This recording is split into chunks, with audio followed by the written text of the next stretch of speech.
Hürmetli dostlar, Layla Bulatova sözlerine İlfer İskandarov kiyine yazılgan jırыбызны jırlap ötesibиz келе. Барлык әниләребезгә, якты дөньядан киткән әниләребезгә багышлыйсым килә бу җырны, якты истәлекләренә. Тыныч йокла, әнкәй, дип атала.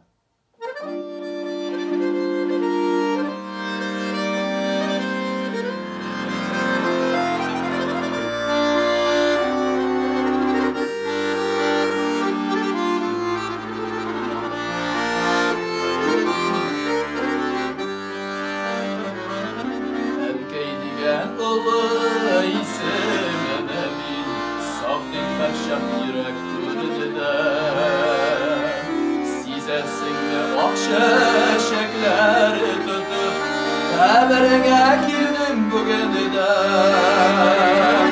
Tanışıkla ey, tanışıkla borçamı bilsiydi bir günde. Yıl yıla yutkenlerini savdım haberine girdim bugün de. Tanışıkla ey, borçamı bilsiydi bir günde. Yıl yıla yutkenlerini savdım haberine girdim bugün de.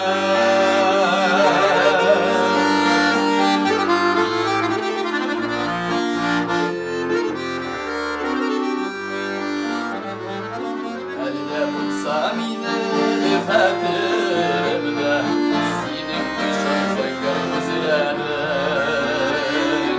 kulağında haman ışınlap dura bəxtli buldu diyen sözlerin.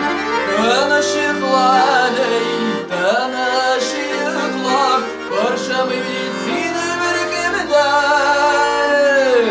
Yıl yılı yutkenlerini sarınıp haberine girdim bugün de. Tanışıklar ey, tanışıklar borçamı bilsiydi bir günde. Yıl yılı yutkenlerini sarınıp haberine girdim bugün de.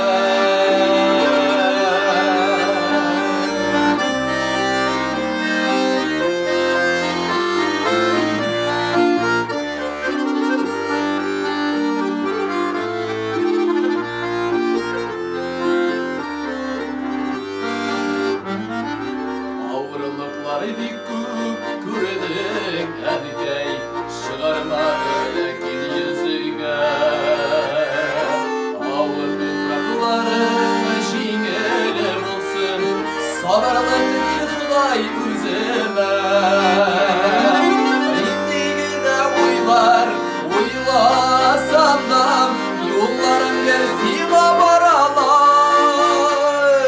Kabir üstündeki şeşeklerin her yasayın yaprak yaralar. Tanışıklar ey, tanışıklar borçamı bilsiydi bir günde. Yıl yıla yutkenlerini savdım haberine girdim bugün de.